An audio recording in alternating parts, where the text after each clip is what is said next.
Good evening, everybody. Welcome back to the Player's Edge. A little bit of football score for you there. I don't know how that got there, but it got there. Tonight, the crew's joined by, the normal crew's here, Terry, Sean, Tom, and of course, we're joined by TVG and FanDuel, or is it just FanDuel now, Rich? Can you hear us okay, Rich? Did this happen again? He can't hear us. Okay, is he giving us the Tom? No, you can't hear us, huh? So maybe, Sean, I don't know why that is sometimes with guests that they can't hear us. I can't hear them either. Come back in. Yes, come out and come back in. I texted him that. All right, so we'll remove him so that why do you think that is? It always happens to guests. I don't know. I have no idea. I was kind of wondering right before we went live, you said something to him and he didn't really react to it, and I was kind of wondering then if he heard you. It was not a good thing, yeah. No, just let him know to come. I'm going to bring him back in and see if he can hear us or not. Can you hear us, Rich? Nope, he just kicked himself out. This is kind of funny how all this works out, no? Nowadays. Yeah, we talked to the guest, and as soon as you hit that live button. Yeah, and it's just a guest, which doesn't make any sense to me. It's kind of because all of us can still hear one another, but the guests can't hear one. I don't know what that is all about. So maybe from now on, we won't bring him in until after we come live. Can you hear us now, Rich? Yes, back and I hear everything. All right. So we had a little bit of rock and roll music for you. I was asking you, is it TVG or FanDuel or both? You got to call it FanDuel now. TVG is that's gone. That's gone. So just straight up FanDuel now, huh? Yeah, it's FanDuel Television. But if you're betting, it's still the TVG website and the TVG mobile app. So yeah, that's not confusing at all. Yeah. No. Are you about tired of the texts from of the tweets coming at you with the sports lines on the bottom of the screen? I understand. I understand where folks are coming from. All I can say at this point in time is that, way above where I live in the food chain, people are aware of the upset, and it is going to get addressed. That's all I can tell you. And let me tell you, when I use my remote where you talk into, if I say FanDuel, it doesn't take me to TVG. I have to say TVG. So. Oh, there you go. Well, that'll all change pretty soon. There are a couple of kinks in the system. Yeah. So it looks like a couple of your favorite things start with S behind you there. You got Seabiscuit. Is that Shakespeare? Well, that's Shakespeare. Now that's mine. The Seabiscuit poster, TVG brought in for me because during the lockdown, a lot of us were broadcasting from home, and they just said your home studio is way boring. So they brought in the Seabiscuit poster, and they brought in a plant, which I still have out there somewhere. It's kind of glitzed it up a little bit, One poster and a plant. That's it. That's it. That's all. Yeah, that's all I got. That's all they can afford. And this cool ring light, which is currently, illuminating me right now. I still have that. Yeah, I think I might need a ring light too because everybody says I look washed out like a you and like Terry, a ghost. You and Terry both need a ring light. Yeah, I do. I need one. So Terry, how are you tonight? Terry, you've introduced yourself already. What's happening, my man? I'm doing really great. And hi, Rich. How you doing tonight? Good. I hope. Great. Well, I listen to you a lot, like Mondays and Tuesdays. I love your analyst when you're analyzing and you're talking, getting all those emails, that sort of things, and texts or whatever they are. Yeah. One of the questions I had was, out of all your racing angles or the things you look at, what do you think is the most important thing that you look at for your handicapping? Okay, you know what? I can actually answer that question. And if you've been watching those shows, you already know the answer. I have to understand the race condition. That if I don't understand the race condition, there's no point in me trying to compare horse to horse. I have to know who they were inviting to this particular party. So I always start with the race conditions. Sometimes they're pretty easy. Sometimes they're complicated and multi-level. But what I tell people is, if you understand the race condition really well, then once you dig into the actual past performance running lines, you have an idea of what the ideal fit would look like under that race condition. Now, you don't always find that horse, but you might. So that's first. And after that, it's, you got to be flexible. You don't know whether a race is going to suggest that pace analysis is the most important thing or class moves. are the most important thing, but conditions always at the top of the pyramid. All right. Yeah, I knew that, but I wanted you to get it out to the public. Sure you did. All right, Sean, how about you? I'm good. Rich, so what does your schedule what look can I like? do for you? Oh, wrong guy. So you're going to Parx, correct, with Larry Yeah, Coleman. yeah. So what does that schedule look like? When do you arrive and Well, stuff like that? I'm flying out of Los Angeles tomorrow early morning because I don't want to get in to a new city in the middle of the night. And I know this from experience. I think the last time that I went to Parx, I got in late and I had to wait through like 2-hour line at the rental car place. And then I got like unbelievably lost on the way from the airport to my hotel, which is not easy to do when you've got GPS, but I managed it. So I'm leaving early, which is fine for me because I'm an early riser. I'll get into Philadelphia mid-afternoon and I'll have plenty of time to settle in, find something to eat, and then do handicapping because I got plenty of work left to do. Mm-hmm. Gonna head over to Gino's and get yourself a cheesesteak. Now is that in Philadelphia proper? Mm-hmm. Yeah. Because the thing is that I fly into the Philadelphia airport, but then Bensalem is a suburb and it's like 40 minutes from Philadelphia. So if I can find a cheesesteak somewhere around the track, I'm good. But getting back into the city, unless I'm headed home, is probably not going to happen. Sean, how are you? The You other know thing- the area. Yeah. The other thing I want to say too is now that I'm part of it and I see all this, you guys get a lot of judgment on your picks. You've hit a lot of nice pick fours this week. Well, you know what? I had a day. I guess it was Tuesday. I started out working with Ken, and then I was working with Matt, who was broadcasting from his house in Kentucky. And I had one of those days at Parx where everything broke my way. The price horses I was picking were doing exactly what I thought they were going to do. And, all I can tell you is that I got bankrolled to play the card at Parx on Saturday, and it's a great betting card. Great. Oh, yeah. What is it? 10 stakes races, and even the 3 races before the stakes race start all have a purse of at least $100,000, right? Right. But yeah. So, which is interesting because, you've got guys like Pletcher showing up with maidens and whatnot because, yeah, huge money on the line. But, I know we're going to talk about the Gallant Bob, race number 10. And this is a good example of how good this card is. Last year, Jackie's Warrior won the Gallant Bob, and he was up against 4 completely overmatched competitors. And he was 1-20, and he jogged. This year, the Gallant Bob is a phenomenal betting race. Might be the best betting race on the program. You could go so many different ways in there. So that's the kind of card that we're going to be looking at.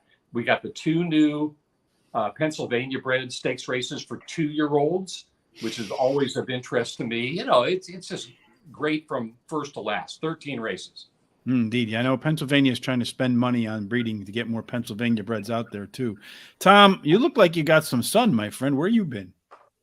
Running around, Brewers games, keeping out. But those are indoor. No, they're not. Not where I sit. All right. Not where I sit. But that is what it is. Okay, Rich, how are you going to construct your pick 4, pick 5 tickets at Parx this weekend? How am I going to structure them? Yeah. Well, I don't know. I don't build tickets to a template. And let me also say, for the record, that I play Neanderthal tickets. I do not play key tickets and backup tickets with A, B, and C horses. I want all the numbers on the same ticket. So that's the way that I play. And as I handicap my way, there are going to be 5 pick 4s on that program. 5. So you got to pace yourself and you got to pick your shots. I'm sure I will end up playing a ticket on the all stakes pick 4 that starts. Where does that start?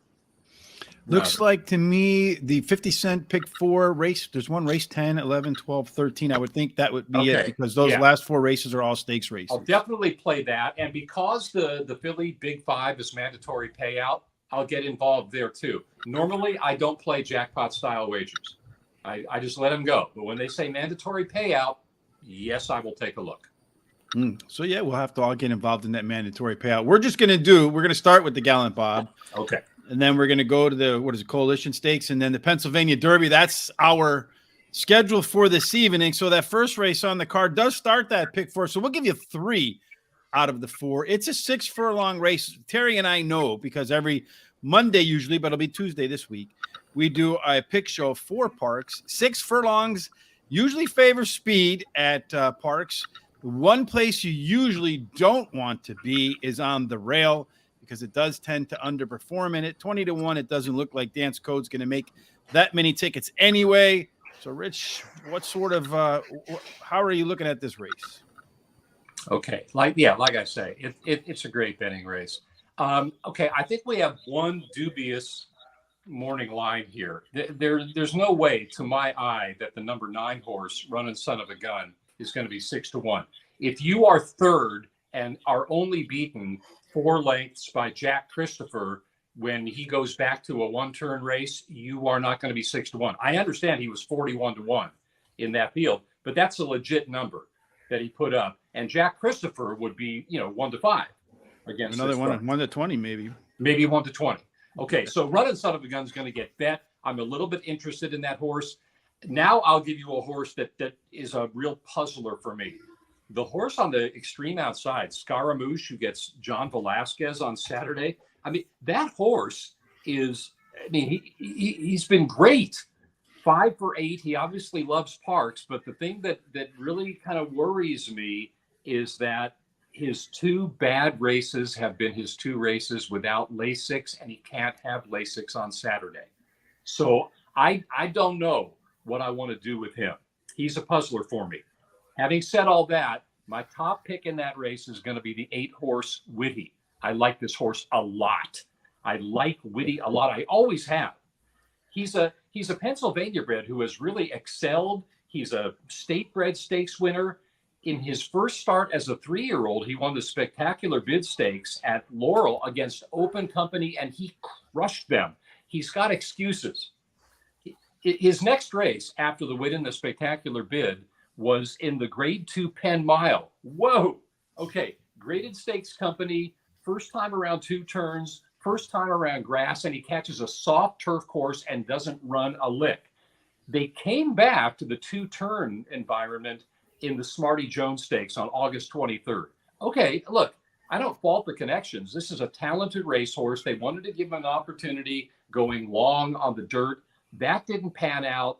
2 starts back, he was a pretty good second in a stake race at Monmouth Park, but he's back at Parx, and I'm going to take the price on Witty because I think he will outrun his odds. Whether he gets to the winner's circle, that's tricky. He's in a tough spot, but I think he's very talented. His half sister is a horse by the name of Caravel, who was the even money favorite in the Grade 2 Presque Isle Masters the other night. Now, she ended up finishing 4th, but this mare has been a terrific producer.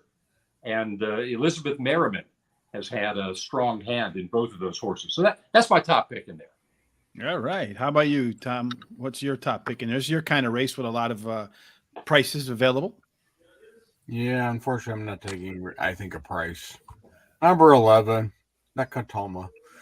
That's the Wesley Ward horse. Winning effort last time out, 5.5 furlongs, optional claimer. Nice run, but only had 1 race this year. But hasn't been out of the money on the dirt. Only that Royal Ascot race on the turf, it didn't really do much. The works are wonderful. Wesley Ward generally knows what he's doing. And I think this is a good dirt horse. And Joe Rosario has got the mount. And that's kind of hard to pass on. I did take a number 9, Running Son of a Gun, my second choice. Kind of for some of the same reasons that Rich said. let's face it, you're facing Jack Christopher. Well, that's definitely a sprinter. And if that was in this race, then we wouldn't even be talking about the rest of the horses. Let's face a claim for 40K. I think we could, Terry and I would be more than happy to claim that horse for 40K. Yeah. You get a gun runner, offspring. And what are the gun runners doing? Winning and winning and winning. And, I can't complain. I mean, the other thing I like about this horse is it has run at Parx and won. Mm-hmm. So that's, to me, perfect. Now my long shot. Okay, Revolution, number 2, I'm going to take as my long shot. Ran second in an interesting 7-furlong race at Charlestown. It didn't do much in the Jersey Shore. Yeah, okay. But they're adding blinkers, and that may help. And let's grab a price here. And I don't think the 2-hole will hurt this horse at all. No, those derail, that's kind of difficult there. The 2 and the 3 do just fine. And then you, Terry, we've got a lot of experience at Parx, so you should be spot on with your picks. So take us through your thoughts. Well, I like number 3, Provocateur, I think they pronounce it. Provocateur. Provocateur. Speed horse. And we talked about speed horses do really well at this distance. Finished in the money in the last 6 races. Won 3 of those races at 3 different tracks. I really like that. He has a high percentage winning trainer, Todd Fletcher, and switches to high percentage winning jockey, Irad Ortiz Jr. Then I like number 11, Nakatomi. Has won 2 races in a row. Is going for a hat trick. Has a bullet workout on September 18th at Keeneland. And it was the best out of 7.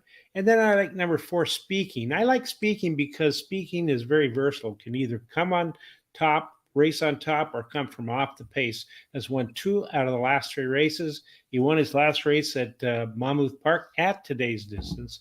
And then I like number 10, Lightning Larry. He finished 5th in his last race, but he was bumped at the start. And he's won a grade 3 race at Pimlico with Chantel Sutherland in the irons. And Chantel returns to ride, and she knows how to win races. Mm-hmm. Sean's going to be actually one of your guests, right? Yeah, I'm hoping to meet up with her. And she's flying in just for that horse too. So what I actually found interesting, Lightning Larry, I did not pick. What I actually found interesting, if you look at Lightning Larry, the 2 times he got Lasix, he got a 5th and a 2nd. Seems to perform better without Lasix, which is kind of odd. We never really see that, but that is not one of my picks. I actually went number 14, Scaramouche. Outside post is a concern, but there's so much speed in this race. I think, an outside stalking pace trip could really work out here. Loves Parx as he's won 5 of 6 career races there. Parx can be a weird track, so I try to look for the horses that have run there and have done well, and there's nobody in the field that's done better than Scaramouche. Faces tougher, but also gets an upgrade in jockeys as Johnny V rides him for the first time. Number 9, Running Son of a Gun, has been in some tough races and still hitting the board at... So you're still hitting the board, Sean? I'll pick it up from here, my friend. No, I got it. All right, you got it. Okay. Has been in some tough races, still hitting the board at huge prices, like Rich said. Has the best late pace in the field, which the race should set up for. And he's won his only career race at Parx and has won 2 of 3 at the distance. 3rd was hard for me. I went number 3, Provocateur. Has beaten some of these horses already. He loves the distance, winning 3 of 5 with a 2nd. Gets Irad back after Irad was aboard, not having him the last 2 races, and has speed but doesn't need to lead. And I feel like there's a ton of speed in this race. Well, speed works over there at Parx. So if you're going to pick the speed, you got to go with the speed of the speed, I suppose. But last time Rich was here, we did a little countdown from guitarist. So I figured I would go with Scaramouche with the Queen, a little bit of rock guitar there for him. And does have the Parx pedigree, as you mentioned, Sean. It is we've talked to the folks who have, jockeys who have ridden at Parx, and they said it's a little bit of a hard surface. You got to get off to a pretty good start. A horse that's performed well there, as you guys have mentioned many times. Running Son of a Gun, I always like the Naira droppers. When they come to Parx, they come down I-95. They do fairly well. One time that Running Son of a Gun did run at Parx, made a very easy work out of it. Provocateur, this horse likes to run fresh off the bench. Like today, he's a nose away from winning his last 4 races when he spent a little bit of R&R in the barn. And then finally, Nakatomi is my fourth selection. A consistent high-end performer with some fast works getting ready for this race. First time he's going to be out since late June. But I like those horses that consistently put up good numbers. They don't always necessarily win, but you're going to have to run a good race to beat it, which is why I like those sorts of horses. So we had 14 horses to pick from, and we agreed on the top 3, and we hardly ever agree. Who, you and me? Yeah. Well, that's probably a good thing. All right, so the next race up is the Cotillion Stakes. It's a grade 1 for a cool $1 million. It's a mile and a 16th on the main track. And Sean, you put out a nice little note on Facebook the other day, noting that it's going to be Adam Bowman's first trip on a grade 1 race. So is everybody pulling for Adam to pull this one out, even at 30-1? Pulling for him, yes, but I don't know if I see it. Yeah. Any chance, Rich, you're going to put him in your picks? No. Come on. You can put another 0 behind that, and I wouldn't play that horse. It's a cool story, though. He's had over 4,000 favorite, huh? 4,000 career races, local track. No, come on. I mean, he hasn't run a race that is within 15 lengths of the best horses in here. So, yeah, that's. That's that. All right. So who's going to be a lot less than 15 lengths? Well, okay. Your morning line favorite, Secret Oath, is clearly the horse to beat. Now, I've never had the opportunity to chat with D. Wayne Lucas, and I'm going to do that. I know that he's kind of legendary for biting off the heads of journalists that ask him questions he doesn't like. I'm going to take a shot. My God, because what I want to know, and when I'm at the track and I'm conducting interviews with connections, I'm asking questions from the perspective of a handicapper. I'm looking for answers to questions that I have as I'm analyzing the race. And my question is, was there something about Saratoga that your filly didn't like, or did that other filly just leapfrog her and get that much better? Because, I mean, Secret Oath handled Nest in the Kentucky Oaks. Did they just flip-flop in that period of time? Maybe, but Nest is not in this race.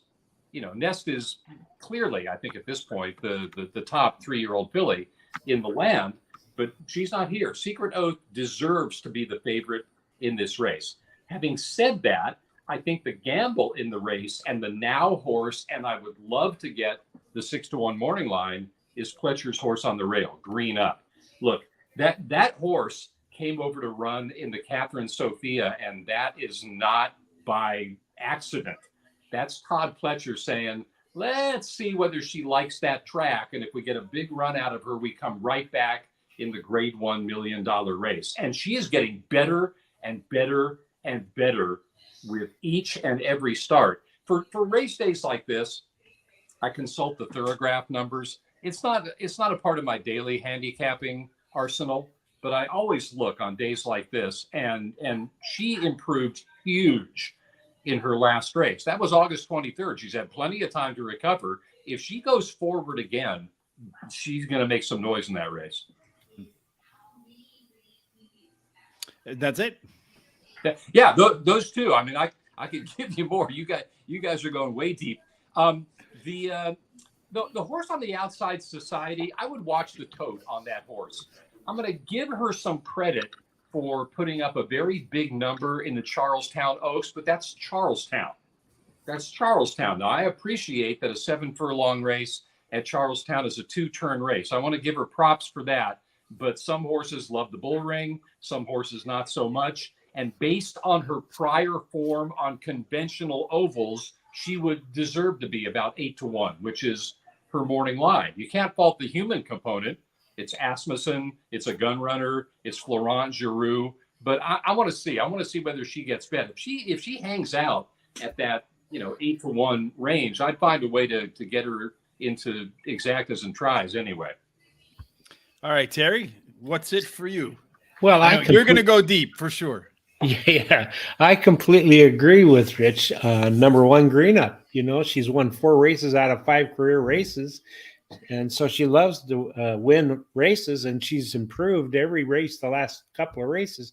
She has that high percentage winning trainer and jockey. She has the highest last speed rating, and her best start speed is fastest among today's starters, actually tied with another one.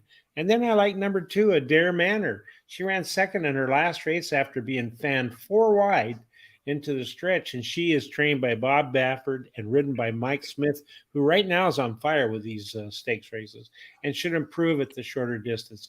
And then, of course, you got to put Secret Oath, number 6, in there. She ran second in her last race at Saratoga. She's a Grade 1 winner. She's trained by the Wayne D. Lucas and ridden by Luis Saez.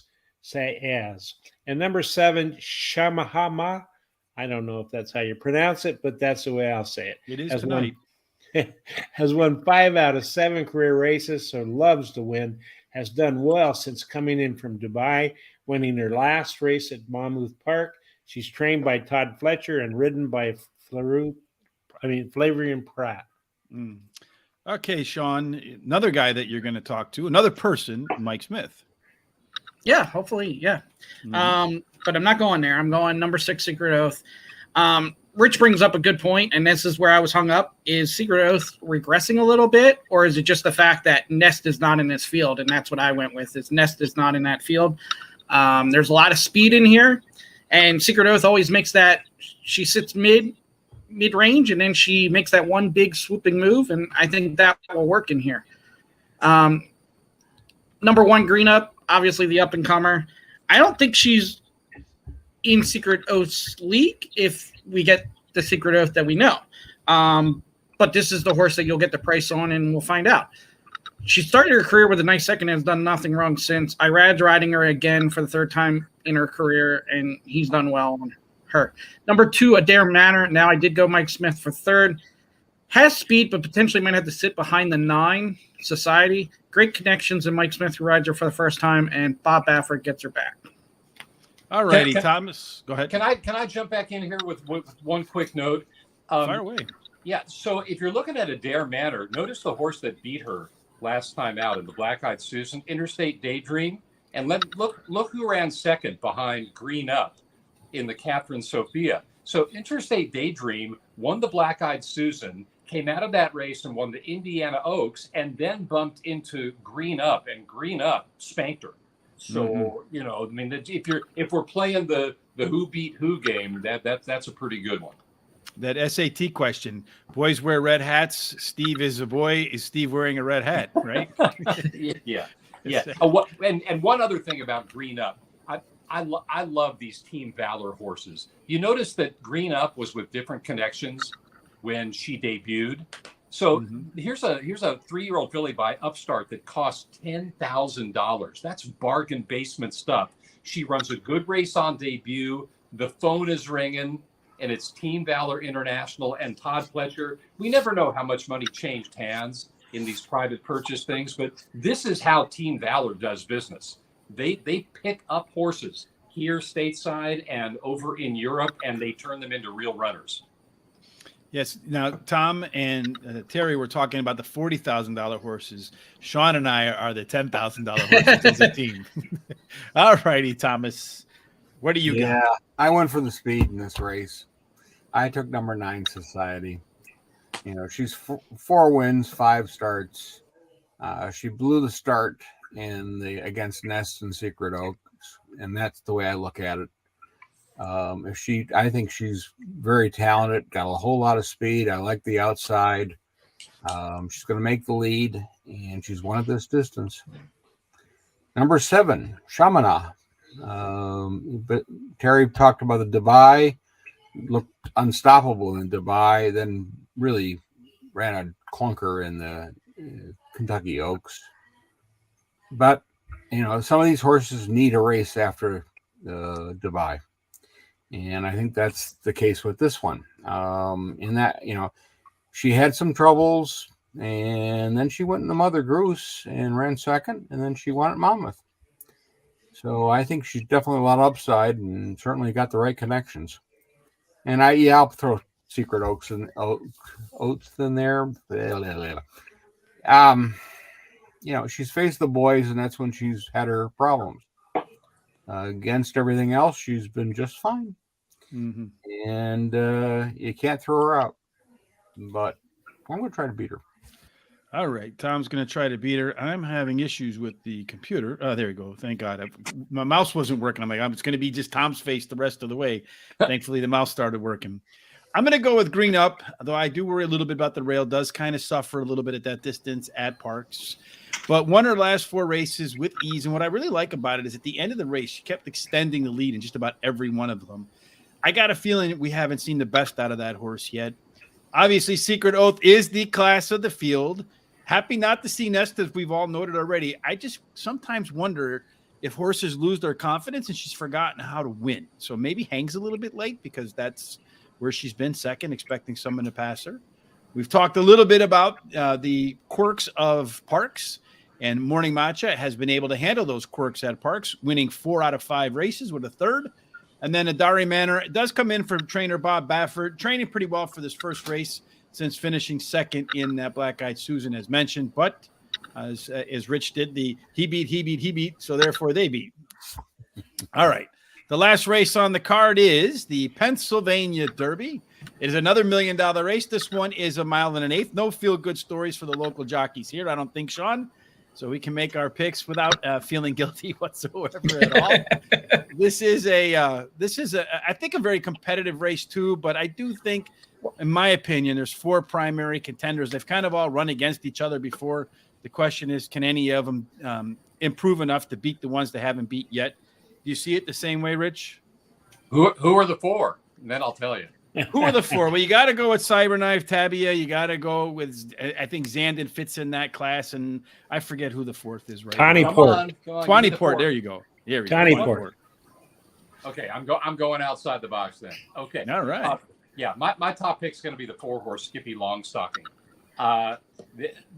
This horse is much improved in his last couple of starts. Now, you could look at that last race, the West Virginia Derby, which was a very nice victory, and you can say, well, duh, he's going to run well on a sloppy track. He's the son of Exaggerator. The Exaggerator was good under all circumstances, but he was exceptional on a wet racetrack. Okay, you can say that. The thoroughgraph number that Skippy Longstocking put up in that race wins this race. Nobody else in here has done it. Yeah, that was a -1 on the thoroughgraph, and nobody else in here has done that. So I'm going to take the positive view. I have no issue with this horse on dry land. He's been just fine, and he's dancing every dance. Look at the company lines. Mo Donegal and early voting and Epicenter in the Preakness, Mo Donegal and Nest in the Belmont Stakes. And, I'm never going to hold it against any horse that they don't do their best work at 1.5 miles. Very few horses want that. I'm going to treat that last run as legit. We are going to get a price on Skippy Longstocking. I'll give you one more thing. Saffy Joseph is a guy I definitely need a couple minutes with on Saturday because I have questions about a lot of his horses. And the question I'm going to ask him about this horse is, what has gotten into Skippy Longstocking since his win in the West Virginia Derby? If you compare his work tab prior to that race with what he was doing at Saratoga in the aftermath of that race, it's 2 different horses. He is working like a beast. So that's going to be my top pick in there. For a second pick, I don't know. I mean, Zandon, you can make a case for him, no doubt about it. Cyberknife is hard to ignore. He's a 2-time Grade 1 winner. I think We the People is interesting. After that gigantic win in the Peter Pan, maybe he's been a disappointment, but then, look, the Peter Pan at Belmont is a 1-turn race.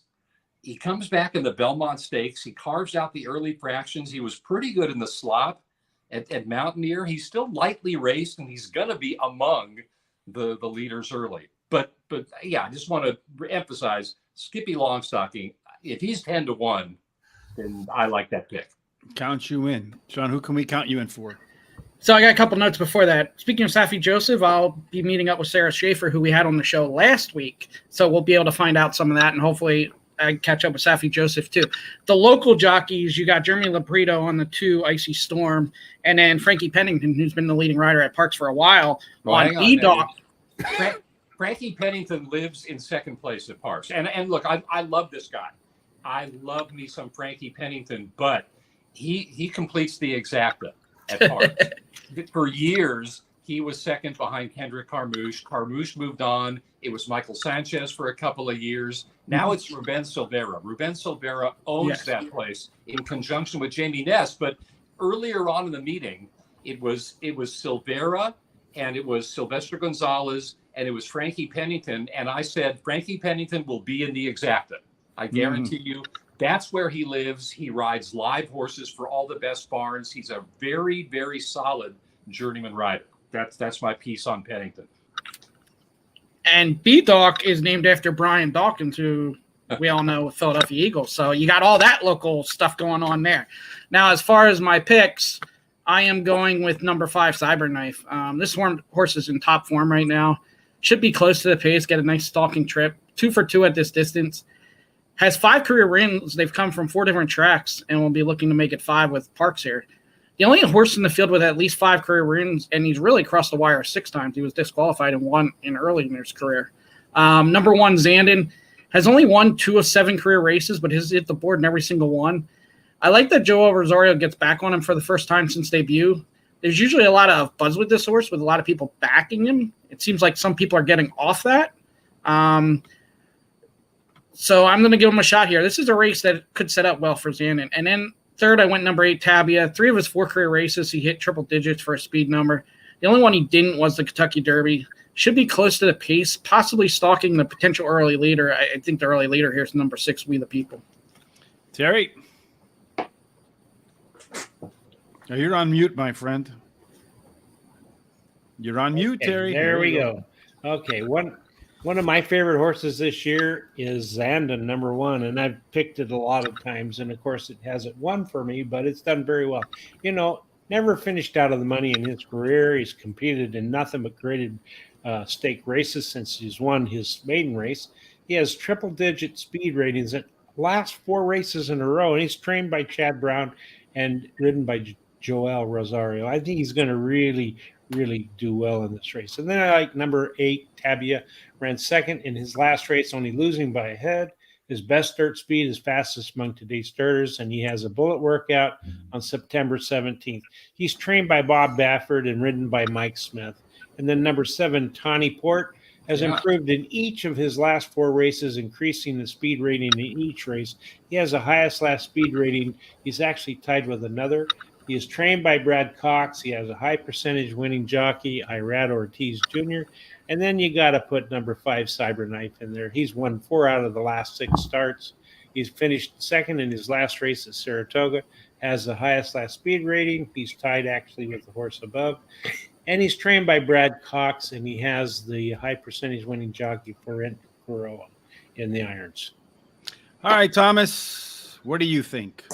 Oh, What are your $1 million ideas? I'm going to take number 3, VDOC. Wow.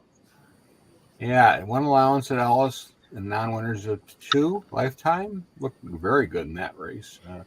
Ran a Churchill race. I didn't think it was very good, but after he ran but very well at Pimlico. Took him a while to figure out the maiden part, but when he did win, was at Keeneland, 7 furlongs, and he won by 11 plus lengths. I like his works. This is really interesting. So West Point Thoroughbreds owned, and Doug O'Neill trained, and he's taken a really weird routes to get to this point in terms of the tracks he's run at and what he's done. It just took a while to develop. And this puts into my late developing 3-year-old, maybe a better 4-year-old type of horse. But late in the season, I got to go with something like that. Number 1, Zandon is never out of the money. He just keeps running into horses that are better than him. And he's won 2 races, and he's still eligible for non-winners of 3 lifetime. He's got to overcome that 1 post, but he's good enough for me to get in the money. And Tabitha, the 8 horses, lightly raced, well-spaced. The Haskell was very, very impressive, even though he didn't win it. And Mike Smith, Bob Baffert, you can't keep them out. Nope, I can't keep them out unless you're in Churchill. Anyway, or Naira, I guess. But for me, I'm going to go with Tabia as my top choice here. I mean, last time out, they battled it out with Cyberknife at the Haskell. I think they're likely to battle out again. I'm going to give Tabia the edge this time around because he's gotten a break, a little bit fresher, and then Cyberknife has run on since then without much of a break. I think Zandon is probably the most consistent of this bunch with 4 consecutive triple-digit speed figures. Problem is, he just hasn't figured out how to beat some of the top competition, as you mentioned. And then 20 Port did pop late in the Jim Dandy Stakes last time out, and despite not beating Epicenter, did finish with the top last race speed figure. So that wraps up our 3 picks. Charles says he's all about Cyberknife. And White Abario, an exacta box, you can cash it now. So counting a little bit of chickens before they hatch. Wow. I can tell you White Abario's probably got the best chance of his lifetime because Sean, who is normally a big White Abario supporter, skedaddled today. Yeah, I did what some people are doing with Zand, and I got rid of him. I don't think the outside post number 11 really helps his chances in there neither. And let me tell you, to me, this is one of my favorite pick 4s of the year. And I plan on playing it, but I'm going to, in that last race, I'm going to use the 1, 6, 7, and 8 with the horses we talked about because I think these races are so wide open. I think you're going to get some pretty good prices in there. So perfect. So Terry, speaking of pick 4s, Rich, folks are going to be able to follow your pick 4s. Where can they follow you online? Well, they probably want to watch the broadcast because I don't know where I don't know where I'm going to be jumping in. I won't play them all. 5 pick 4s is too many, even for me. But at some point, when I finally send them in, they will be on the website at tvg.com and on the TVG mobile app. Yeah, look, I know that I'll play that final pick 4, and I know that I will play the Philly Big 5 with the mandatory payout. Other than that, I'll find something. I'm only now starting to do my due diligence on those big money maiden races that lead off the program. If I can whittle those down a little bit, I may play the pick 4 that starts right off the bat with the opener. Fantastic. Well, we appreciate you coming tonight, Rich. Tomorrow, Thomas and I will be back for Newmarket. We were going to do Hong Kong, but we're going to cover some of those races over there that are Breeders' Cup winning you're in. Chris and Eddie will do the spot plays for the races at Belmont at the Big A. I don't know why they just don't call it Aqueduct. It screws up everybody's data files because that doesn't have a name in it. Rich, we hope that you have a very safe trip out to Parx and that you stand far enough away from Dwayne Lucas when he attempts to rip off your head. You stay safe. Well, he doesn't get around as well as he used to. So I even at my advanced age, I think I can probably put a little distance between me and him if it gets ugly. If it gets a little testy. All right, fantastic. A little Muhammad Ali there. Yeah, a little rope-a-dope. Anyway, all right, folks, thanks for joining us tonight. Again, if you haven't done so already, please hit the subscribe button, hit the bell so when we go live, you join us. You see our handle for Facebook, Instagram, and Twitter, Horse Race, the number 2 day. We appreciate it if you sign up. Until we get together again, Rich, have a safe trip. For everybody else, no matter what you do tonight or on your way to Philadelphia, we hope that it ends up in one place, and that is the Winner's Circle. Have a fantastic night.